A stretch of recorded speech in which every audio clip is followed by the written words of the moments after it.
We ask the questions. What is needed in the world?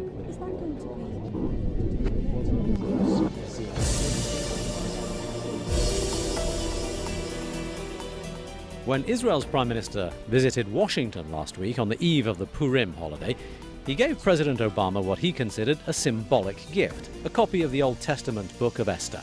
Netanyahu called it background reading on Iran, since its story concerns relations between Jews in the Persian Empire some 2,500 years ago. It's considered by scholars to be mostly fiction, but for Netanyahu, Esther represented justification for his stance against modern Iran.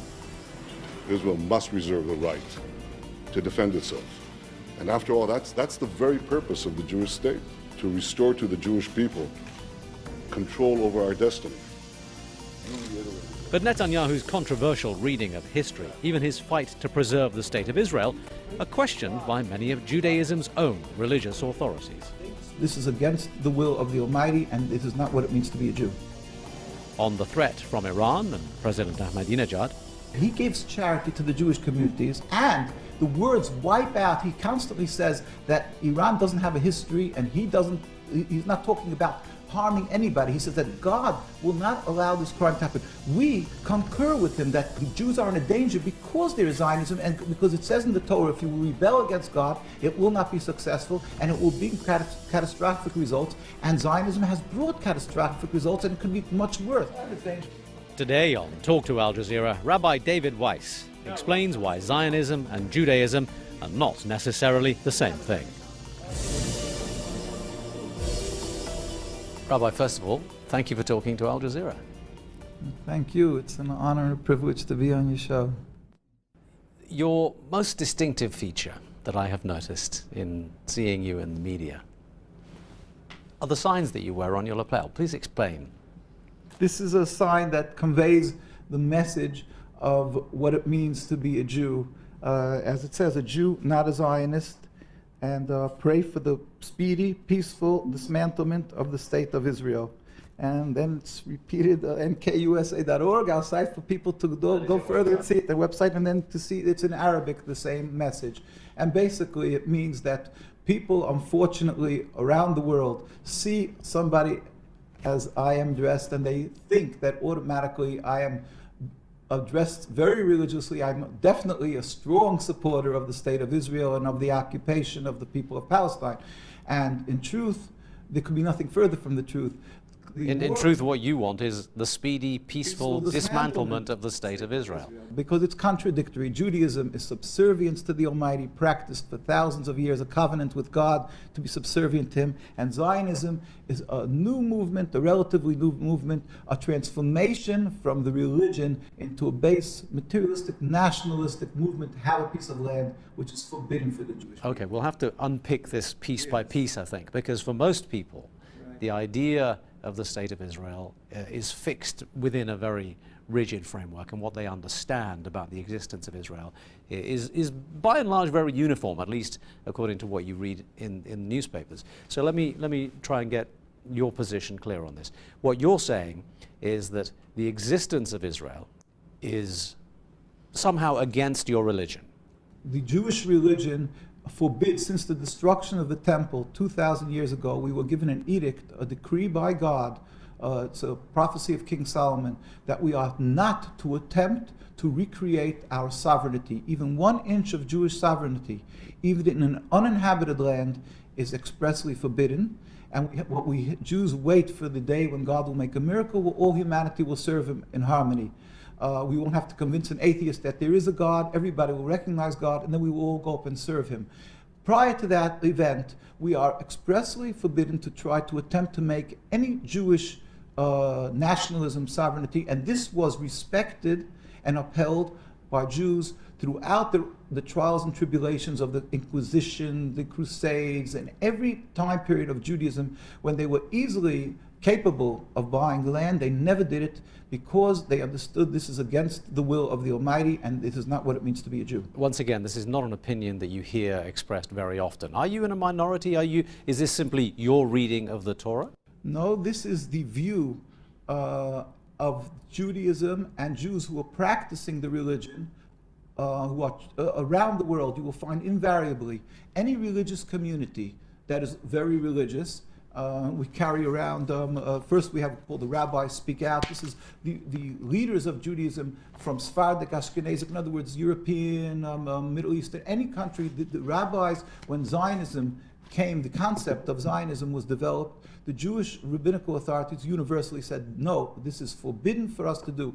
The reason being that it is not the concept of subservience to God, it's a nationalism, and in its actions, when it comes into fruition, when they created the state, the concept of stealing from people, killing, stealing, is all forbidden according to the Torah. So in every facet, Zionism is a rebellion against the command of God. But what about the argument that a lot of them make, and that is that the Bible specifically says that this land was given to the Jewish people by God, and therefore it belongs to them? That is why Zionism decided, when they're making their national home, to make it in Palestine, because really the fathers of Zionism in the 1895, in the 1890s, when they made their first meetings, they discussed making their national home in Uganda, in Patagonia, and because they were anti-religious, Theodor Herzl, Ben Gurion, well, at that time Jabotinsky, Theodor Herzl, these people detested the religion, as we have a compilation of their writings. In his own diary, Theodor Herzl wrote that Jews should convert to Christianity. That would be the solution to the Jewish problem. And it should be done in pride and music. On page 14 of his diaries, we will get to that with God's help. And he didn't circumcise his son. He wrote about this in the newspapers, that he's not circumcising his one son's hands. So they detested religion. They were looking for a practical area of that they would flourish, a land that would be fruitful, and to create a land. But then they realized, practically speaking, you need a massive backing as far as money goes, and the way to get that from the world is to go to Palestine and claim that they're doing God's will, that the beginning of God's redemption, and therefore people should support them, because in the Torah it says that God gave the Jewish people the land. But Zionism also claims exception because of the Holocaust. Now, you just attributed the phrase to Theodor Herzl, the solution to the Jewish problem, yes. And that will have raised ears all over the world, because right. That's the phrase that most people attribute to Hitler. Now, right. The idea that the Jews need a safe country in order to prevent the possibility of another Holocaust, in order to solve right. the persecution of Jews throughout millennia, is one of the founding principles of Israel. You don't think that holds any water either? The Holocaust was God's will, and we don't question God. God is compassionate and so forth, but we have to be introspective, understand why it came. We believe that God will be exacting with the punishment for the Nazis, but at the same time, to take the issue of the Holocaust and to take that and to use it to rebel against God, when God specifically told us, do not attempt to make your own state, and to use that to take the land from the Palestinian people, is taking the people that died because they were Jewish, and to sort of dig them up and use them to rebel against God. It couldn't be anything worse for these people who died as Jews. But you have to understand that the desire to be with a like community, the desire to commune with people of the same religion is a very strong one, and to have a homeland has got to be emotional feeling. But you're also saying that a defining feature of being a Jew is exile.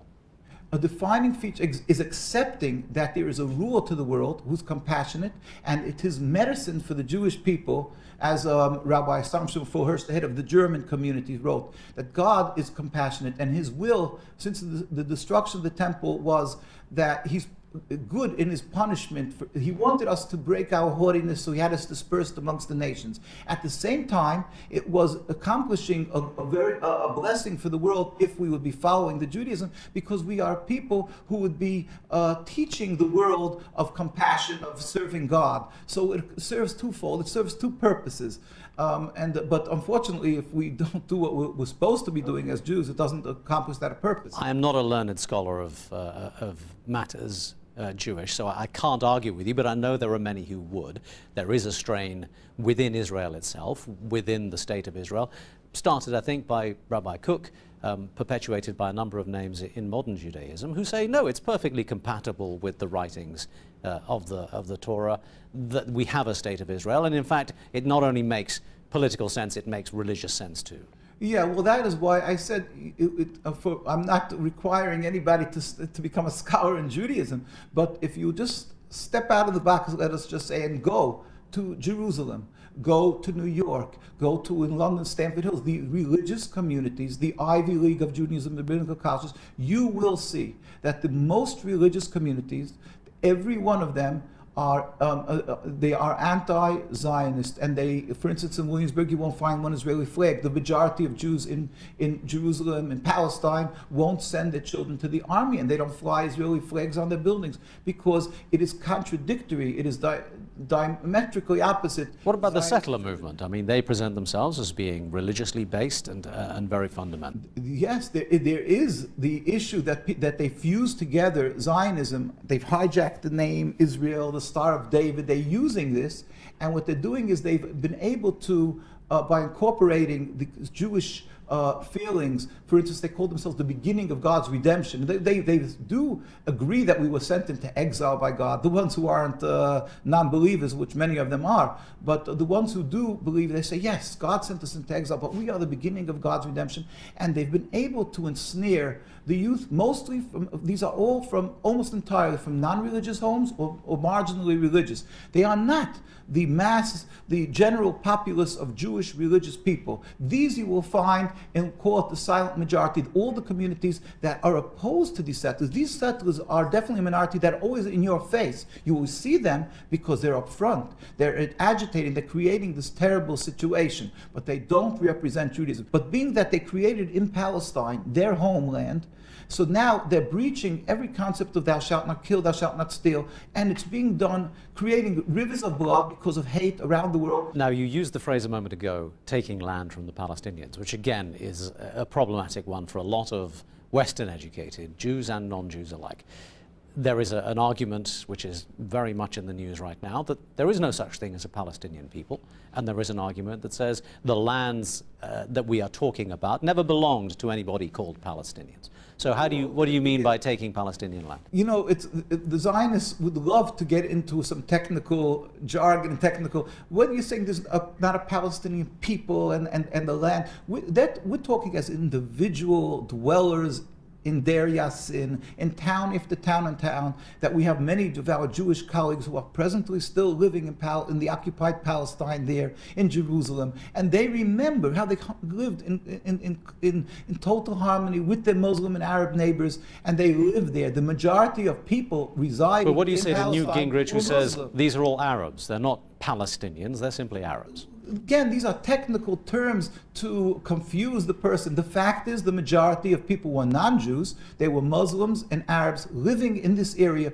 whether it would be under Turkish or British mandate. That's neither here nor there. But they are the indigenous people who they either left because they were attacked as in Deir Yassin, or they ran away out of panic because they've seen what happened in these towns. And therefore, as a Jew, which is what people call human rights, we call godliness, we are forbidden to steal their land. So let me just paraphrase, if I could, what you've told us so far. The state of Israel has no legitimacy. It shouldn't exist at all. True. That Jews are responsible for rivers of blood, as you put it, in the Palestinian lands. That the Holocaust is not sufficient reason to override the basic Jewish premise that the Jews should not have a land of their own. I may not have quoted you entirely accurately, but even if someone like me were to even hint at thinking like that, I would be branded anti-Semitic. I would be vilified in the mainstream media. Yes. So the question is, are you anti-Semitic? That is the beautiful ploy of Zionism, that they can intimidate anybody who stands in opposition to their blatant, inhumane treatment of the Palestinians. And mind you, we will show you with God's help that they're brutally beating the Jewish inhabitants, who nobody can accuse us of being armed or militant. And yet, you can see that the Jews are brutally beaten simply because they're standing in Palestine, because there's masses, tens of thousands of Jews who stand out and demonstrate, and they get brutally beaten because they're opposing the existence of state and they want the world to know. They get this. brutally beaten by the Israeli state. By the Israeli, here's a, I mean, I could see it on our site and links, but you could just see, and simply they're standing there, non-militant, we never carry arms, and this is what happens. But the argument that you have made Yes. will be interpreted by the majority of people reading English language newspapers, watching English language television, as being prima facie anti-Semitic. How does that make you feel that what you believe to be Right. a true representation of your religion is being portrayed in the media as actually being completely contrary to that? Yeah, well, that's part of the tragedy that the media has been, unfortunately, we feel, sometimes owned and sometimes intimidated in a large manner by Zionism, in which they have media watch, just like they have AIPAC, that affects politicians, are fearful of speaking against the Zionist actions or whatever they do because they're labeled anti-Semitic. Anybody can go and to come to New York. We invite anybody who wants to come to Manhattan. I don't give visas, but if anybody who comes to Manhattan, goes across the bridge, and they'll see the largest Jewish communities. And here, this is in Washington, D.C., when President Obama, when Netanyahu came to visit President Obama, you'll see tens of thousands of Jews go out, demonstrate against the existence of the state of Israel and their actions, what they're doing. And nobody reports. Washington Post, New York Times, it's never reported. It's unbelievable. And when the Zionists make a little demonstration of 50 people, they're there. This is never seen. Okay. So Sorry to keep interrupting. We're sort of running out of time a little bit. I want to... That you're saying that we're anti-Semitic. The most, all the charitable organizations, all the Jewish growth and that flourishes is from these communities. And we, so not only we're not anti-Semitic, we are concerned about all the Jews. Are you do for them. Are you a self-hating Jew then? Because we are concerned for the life and well, spiritual and physical of the Jewish people. We're saying they're causing bloodshed. Remove this impediment to peace, and we can live together, Muslims and Jews and Christians together in peace. We pray for the speedy and peaceful dismantlement of the state. One of the other observations that I would make, everything that you have said in many ways reflects, quite funnily enough, the views of President Ahmadinejad of Iran, whom you have just visited. And he, of course, is vilified as being the most anti-Semitic man in the world right now, with the sole aim of wiping out Jews and the state of Israel. Now, you've spoken to him very recently. Is that a fair characterization? I'm not his lawyer. I'm not going to go into his heart, but the fact is, even Zionist papers admitted to the fact that he gives charity to the Jewish communities, and he says one thing: he has a problem with the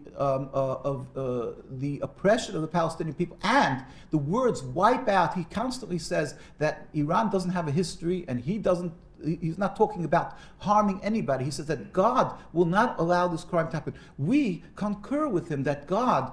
The Jews are in a danger because there is Zionism, and because it says in the Torah, if you rebel against God, it will not be successful, and it will bring catastrophic results. And Zionism has brought catastrophic results, and it could be much worse. You speak with great passion. You have supporting materials. You seem to dedicate a great deal of your life to this particular cause. A lot of people will look at you and go, well, just one perhaps slightly extreme, perhaps slightly misguided individual. I mean, do you get much personal attack? Do you actually feel that anyone is listening out there, given what we see in the media every day? Well, again, that is the point. We say Zionism, that they vilify, they ridicule. Other people they call anti-Semitic, us they call self-hating Jews and so forth. They ridicule us as being just some a nominal number. But we invite anybody to come and study for themselves the makeup of Jewish communities worldwide, and they will find that the Jewish communities that are practicing the religion properly around the world, without an exception, from Australia, which is in Melbourne the most, to Argentina, and I was in all these communities, thank God. No, I wasn't in Australia, I'm sorry, in Argentina. We just share this same view. You clearly are very passionate about your beliefs, but you are also clearly fighting some fairly formidable forces in terms of the Zionist movement itself, the State of Israel, international Western opinion and all. Do you have much faith that your voice will be heard? The great leader, Chief Rabbi of Palestine, Rabbi Teitelbaum of blessed memory, he passed away some 30 years ago. People asked him, it's daunting, how do you stand against Zionism? So he said, I'm not in the minority, I'm with God. There's a God who rules the world, who's the most powerful, and therefore we stand strong. And anyway, at the end of the day, God will accomplish. God will do, and we believe we pray it will end. The state will end because it's a rebellion against God. We just pray it should happen speedily and peacefully. Don't be labeled anti-Semitic. If you stand up and urge the world that they should stand up for the people who are suffering in Palestine, in Gaza, and don't be intimidated, but clearly distinguish. Don't call it the Jewish state, and we could go on and live and serve God together in peace. Rabbi, thank you for talking to Al Jazeera. Thank you. It's an honor and a privilege.